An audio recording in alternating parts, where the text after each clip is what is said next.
आभारी हूं मनोज झा जी का कि वो एक महत्वपूर्ण बिल राइट टू हेल्थ का लेकर आए।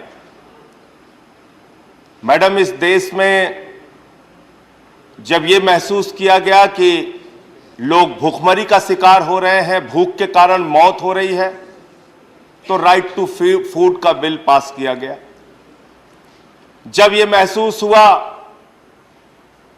कि शिक्षा में देश लगातार पिछड़ता जा रहा, अच्छी शिक्षा लोगों को नहीं मिल पा रही, तो राइट टू एजुकेशन का बिल पास हुआ। आज हम ऐसे हालात में खड़े हैं मैडम, जहां पर कि पूरी दुनिया, न सिर्फ हिंदुस्तान, पूरी दुनिया कोरोना जैसी महामारी से अभी भी जूझ रही है। हिंदुस्तान में भी कोरोना के कारण लाखों लोगों की मौत हुई।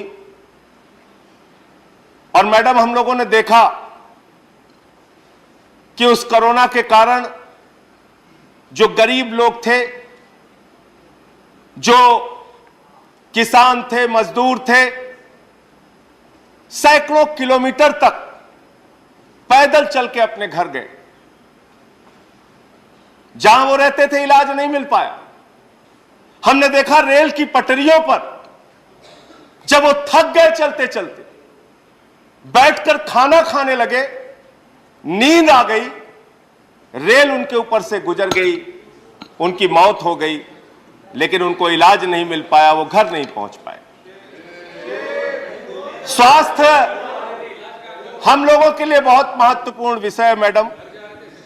माननीय स्वास्थ्य मंत्री जी यहां पर बैठे हैं और मैं इनका बड़ा सम्मान करता हूं। स्वास्थ्य मंत्री जी ने पिछले दिनों एक बड़ी पहल की और ऐसा करना चाहिए, बाकी मंत्रियों को निश्चित रूप से इनसे सीख लेनी चाहिए।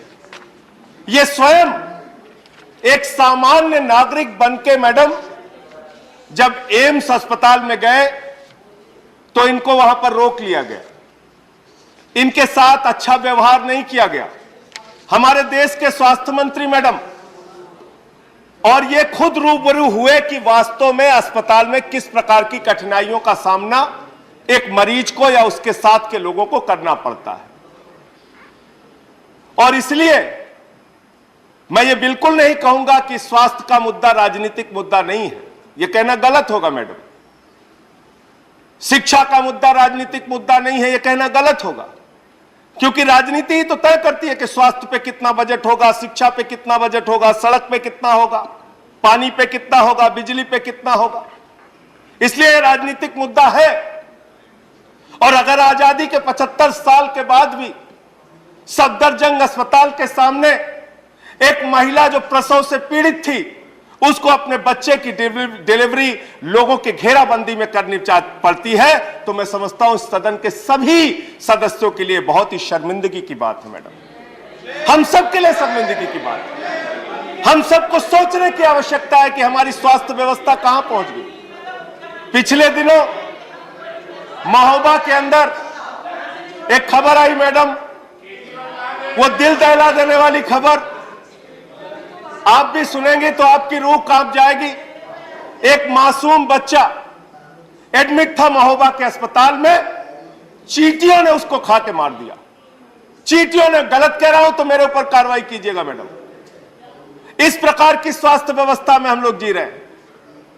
जब केंद्र का बजट आता है, हम पढ़ते हैं कॉर्पोरेट टैक्स पूंजीपतियों का 30% से घटा के आपने 22% कर दिया। 1,45,000 करोड़ रुपए का देश के बजट को घाटा हुआ। जब हम स्वास्थ्य का बजट पढ़ते हैं तो पढ़ते हैं 2%। यह हमारी चिंता है स्वास्थ्य को लेकर। यह हम करना चाहते हैं देश में स्वास्थ्य का विकास। और आप बार बार यहां पर कह रहे हैं हमारे सत्ता पक्ष के माननीय सदस्य कि भाई ये तो राज्य का विषय है, ये राज्य का विषय है, ये राज्य का विषय है। तो मैं आपसे कहना चाहता हूं कि स्वास्थ्य राज्य का विषय है, तो भैया ये बता दीजिए राज्य सरकारों को गिराना किसका विषय है?